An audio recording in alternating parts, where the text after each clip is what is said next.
గురువు ఎప్పుడు కూడా మన ఎదుగుదలకి చూస్తున్నప్పుడు మనని అక్కడతో ఆపడు.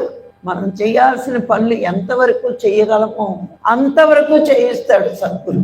నువ్వు ఇంద్రుడివి చంద్రుడు అని బిరుదులు ఇచ్చేస్తే సద్గురు అవడాడు. నువ్వు ఎదగాల్సింది ఇంకా ఉంది అని ఎప్పుడైతే గురువు చెప్తాడో, ఈ భూమి మీదకి ఎవరికి ఈ విషయం తెలుస్తుందంటే గమనించండి. మనం ఎందుకు పుట్టాం, ఏ పని మీద పుట్టాం, మానవ జన్మ పర్పస్ ఏంటి, ఏం తెలుసుకోవాలి, ఏం చేసి ఈ భూమి మీద నుంచి వెళ్ళాలి, ఇది తెలుసుకుని మనకు తెలియచెప్పిన వాడే సద్గురు. అంతేకాని నువ్వు చేసావు, నీకు దీనబంధు దానబంధు ఇచ్చాడు అనుకోండి బిరుదు, వాళ్ళు సద్గురువులు కాదు. ఎందుకంటే అక్కడతో తృప్తి పడకూడదు. మనం భూమి మీద దేనికి వచ్చాం అది ముందు మనకు తెలియదు, మన గురువుకే తెలుస్తుంది, సద్గురువులకే తెలుస్తుంది. ప్రతి మనిషి భూమి మీదకి వచ్చిన కారణం పాఠాలు నేర్చుకుంటూ తను ఎక్కడి నుంచి వచ్చాడో అక్కడికి వెళ్ళాలి. ఇప్పుడు మీరు మీ ఇంటి దగ్గర నుంచి టూర్కి బయలుదేరారు, టూర్ అంతా అయిపోయి ఇంటికి వెళ్తారా, ఇంకెక్కడికైనా వెళ్తారా? ఇంటికే కదా.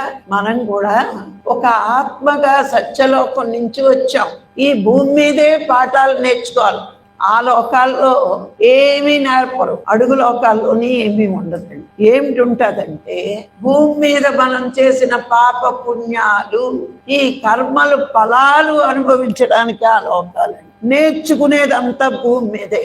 అందుకే దేవతలు సైతం మానవ రూపం తీసుకుని భూమి మీద జన్మ తీసుకుని సాధన చేసి ఉన్న స్థితి నుంచి ఉన్నత స్థితికి ఎదుగుతారు. వాళ్ళు కూడా మానవ జన్మ తీసుకుని సాధన చెయ్యాలి. సాధనకి అనుకూలమైన జన్మ మానవ జన్మ, సాధనకి అనుకూలమైన భూమి ఇదే. ఆ లోకాలు కాదు, ఈ లోకాలు కాదు, ఈ లోకమే సాధనకి అనుకూలమైన లోకం అంటే. మరి మనం మానవ జన్మ తీసుకుని ఈ లోకంలోకి వచ్చి సద్గురువుని పొంది సాధన నేర్చుకుని దీని మీద శ్రద్ధ లేకపోతే, అందుకే బుద్ధుడు చెప్పాడు, తెలియక చేసిన పాపానికి చిన్న శిక్ష, తెలుసుకుని ఆ పాపం చేస్తే పెద్ద శిక్ష. సాధనకి మానవ జన్మ తీసుకున్నాం, అక్కడ ఒప్పుకుని వచ్చాం. జన్మ తీసుకున్నప్పుడు నేను సాధనతో నా ఇంటికి వచ్చేస్తాను, కానీ ఇక్కడ మాయలో పడిపోయాం, మర్చిపోయాం కాబట్టి సాధన లేదు. కానీ మానవ జన్మ కారణం ఇదే.